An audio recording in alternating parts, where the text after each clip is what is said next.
we're going to talk about the American system being a dominant two-party system and the Democratic and Republican parties being the two dominant parties. And that raises a very interesting question.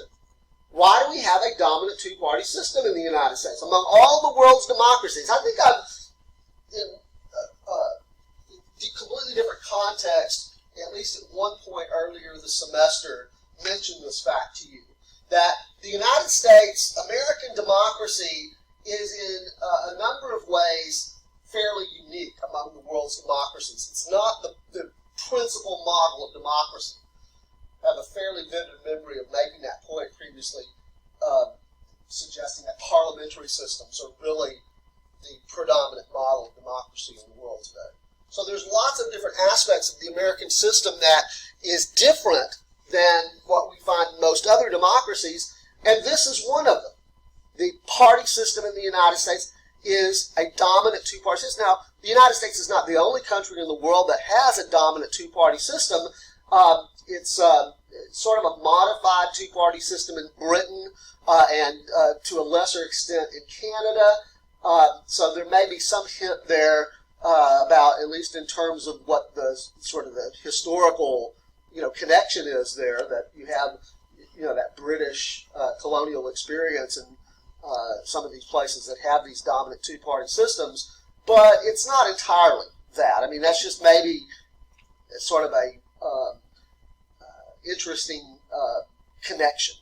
Okay, as we're going to talk about several different explanations for a dominant two-party system, it'll become clearer why these countries have dominant two-party systems, or at least modified dominant two-party systems, because they have some other characteristic that they share in common. It's not just because they have this British colonial experience. Okay? That's not really the explanation. Okay? Now,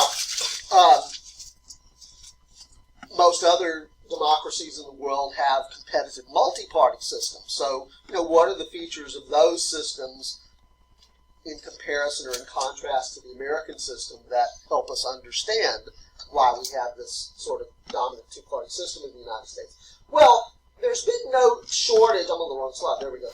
There's been no shortage of explanations that have been offered by political scientists and others to help us understand why we have a dominant two-party system in the United States. One of the most common explanations that's offered is that it's explained by the history, or it's just a tradition that we have a dominant two-party system in the United States. This explanation essentially says the reason that we have a dominant two-party system in the United States is because we have historically had a dominant two-party system in the United States.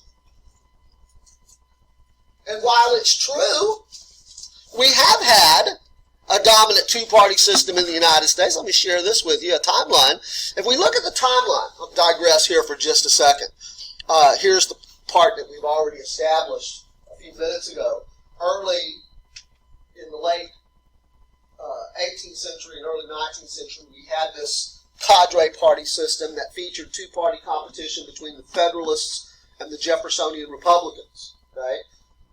By the way, the Jeffersonian Republicans began calling themselves the Democratic Republicans, largely because the Federalists started calling them that. It was actually, originally that term, Democratic Republicans, was a term that the Federalists used as sort of it was a term of derision, really. Like they were talking about their Republican opponents, and they were going to zing them, right? Here's how we're going to zing them. We'll call them Democratic Republicans. Like that was the worst insult that they could come up with.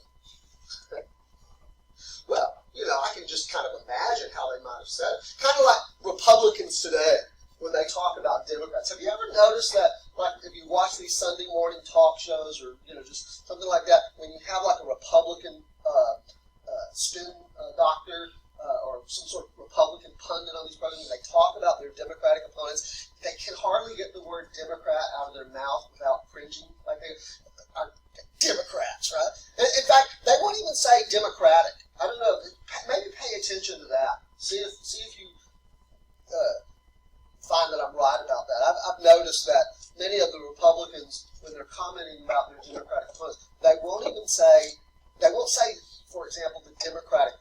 say the Democrat Party, with like a lot of emphasis on the Democrat Party, which I think it's kind of a nuanced jab.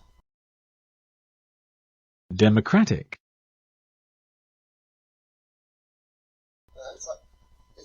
They're so despise their Democratic Party opponents that they're not even going to bring themselves to say that extra syllable. The Democrat Party. I just find this kind of things interesting.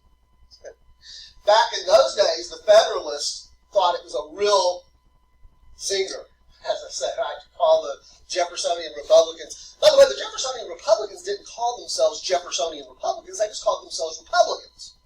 I'm using the term, and many textbook authors use the term Jeffersonian Republicans to distinguish that Republican Party from the modern Republican Party. Okay. But by about the first decade or so of the 19th century, the Jeffersonian Republicans decided they kind of liked it and started calling themselves the Democratic Republicans. Okay. And we go through a period, very brief period, in the early part of the 19th century that the historians refer to as the era of good feelings, where we essentially have one party state, where the Jeffersonian Democratic Republicans are the single dominant party. The Federalist Party kind of dies out around shortly after the War of 1812, right? And the Democratic Republicans become the single party, but that doesn't last very long, okay? The Democratic Republicans splinter into two factions, and the National Republican Party emerges, okay? But that doesn't, so we have a brief period there of two-party competition between the Democratic Republicans and the National Republicans, but the National Republicans don't last very long.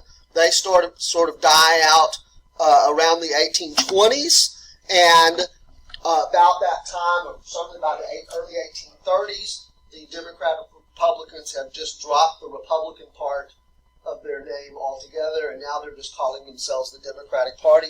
So this is the origins of the modern Democratic Party. By the way, for those of you who think of yourselves as Democrats, I want to ask for a show of hands.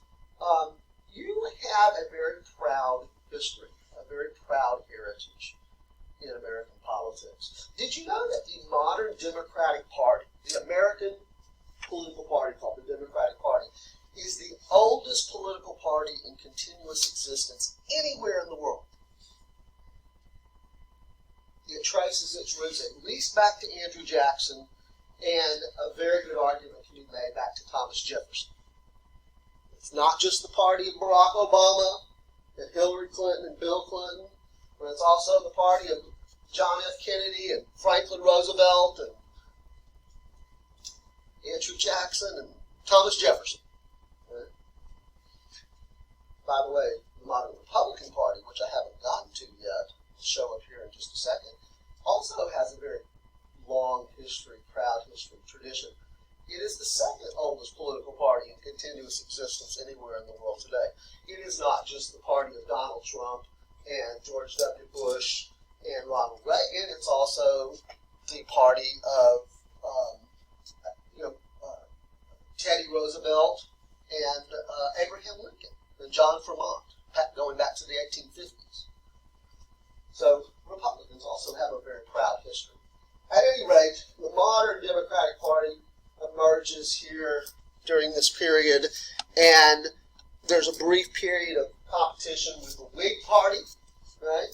The Whig Party dissolves, goes away, and the modern Republican Party emerges, as I said, in the 1850s with people like John Fremont and Abraham Lincoln.